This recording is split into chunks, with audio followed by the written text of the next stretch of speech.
Few names are more synonymous with women's MMA than Cris Cyborg. For over a decade, Cyborg has been defined by explosive knockouts and off-field controversy, and her 3-year tenure with the UFC would prove no different. Today we look at Cyborg's stay with the sport's top promotion and why building a division around someone the boss hates isn't always the best idea. Welcome to the INC, and this is the story of Cris Cyborg in the UFC. If Ronda Rousey was the face of women's MMA, Christiane Cyborg Justino was its muscle. By the middle of the decade, Cyborg was considered one of the most dominant fighters in the sport, winning titles with Strikeforce and Invicta, with most of her wins coming by first-round knockout. Despite her achievements, Cyborg never attracted the attention of the UFC, partly due to the company having no interest in a featherweight division and a long-standing feud between herself and Dana White. When I saw her at the MMA Awards, she looked like Wanderlei Silva in a dress and heels. She got up and she was like walking up the stairs, jacked up on steroids, beyond belief, and looked like Wanderlei Silva in a dress and heels. As Rousey turned her attention away from the sport, Cyborg took the mantle as women's MMA's biggest star, but it still came as a surprise when the UFC signed the Brazilian in 2016. Cyborg made her long-awaited debut at UFC 198, taking just over a minute to beat bantamweight veteran Leslie Smith, but the first tensions between herself and the promotion were starting to unravel. Rather than compete at featherweight, Cyborg's match with Smith took place at a 140-pound catchweight, with the UFC looking to test the waters before an eventual move to bantamweight, something which became evident when she took to the scales for the first time. And that might mean that 135 pounds is possible for Cyborg. Right, wow. That's why they put this catch right here at 140. She normally fights at 145. This is huge.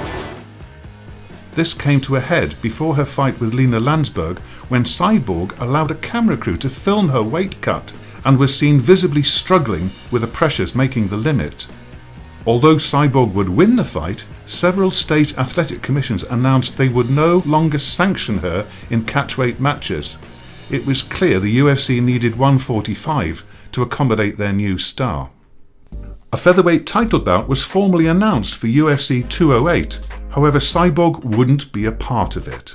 After her fight with Landsberg, Cyborg was notified of a potential USADA violation relating to supplements used to recover from her weight cut, and while her suspension was eventually lifted, it led to her being dropped from the event. Instead, Germaine de Randamie claimed the inaugural belt with a decision win over Holly Holm, but not before one of the worst late punches in MMA history. That was after the bell. That was late. That was late and it was hard. And that clearly wobbled Holly. All roads pointed to a match between de Randamie and Cyborg. However, the Iron Lady thought otherwise, stating her refusal to fight Cyborg was due to her previous history with steroid use. After months of negotiations, de Randamie chose to forego the belt, leading Cyborg to fight for the newly re-vacated title in July. Originally, Cyborg's opponent was to be Invicta champion Megan Anderson, who'd won her past 4 fights and was considered one of Cyborg's biggest threats.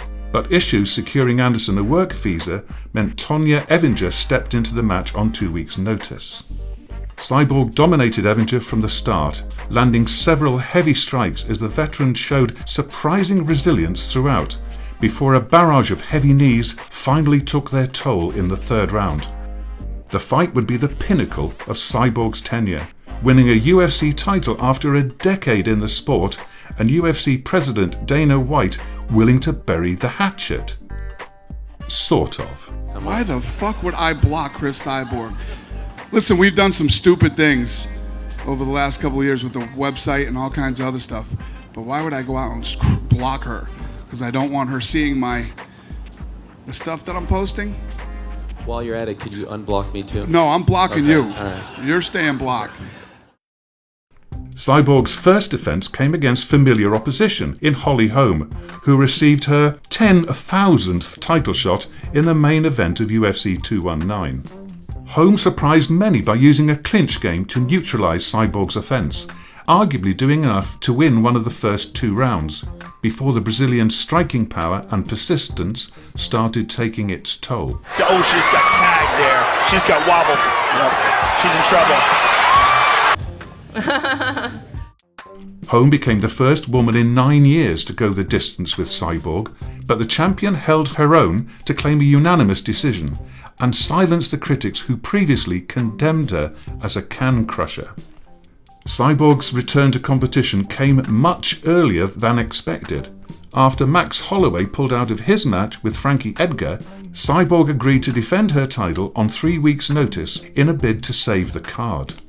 Jana Konitskaya offered little threat to Cyborg as the Brazilian showed her destructive best on her way to a first-round stoppage. The UFC spent the rest of 2018 attempting to build a featherweight division for Cyborg, but found their attempts hurt by bad luck and careless decision-making.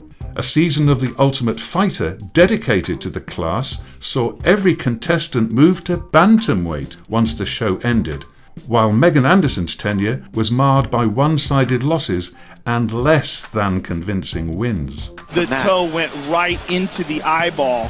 I mean, and with all the force behind Megan's leg, I mean, that is nasty. The failed attempt to build featherweight started taking its toll on Cyborg. Prior to her 3rd title defense, Cyborg admitted she'd be willing to explore free agency once her UFC contract ended, while also suggesting Bellator's featherweight division was stronger than its UFC counterpart.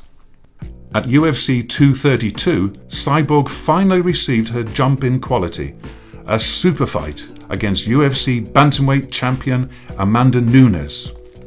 Most expected the fight to be the toughest of Cyborg's career. What happened next would shock everyone. She's still got her down. She's nearly out on her feet.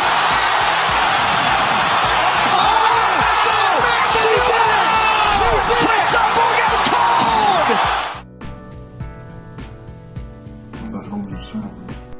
After 13 years and 21 straight wins, Cyborg was finished 51 seconds into the first round, losing her featherweight title in the process, but remained surprisingly upbeat when questioned after the fight.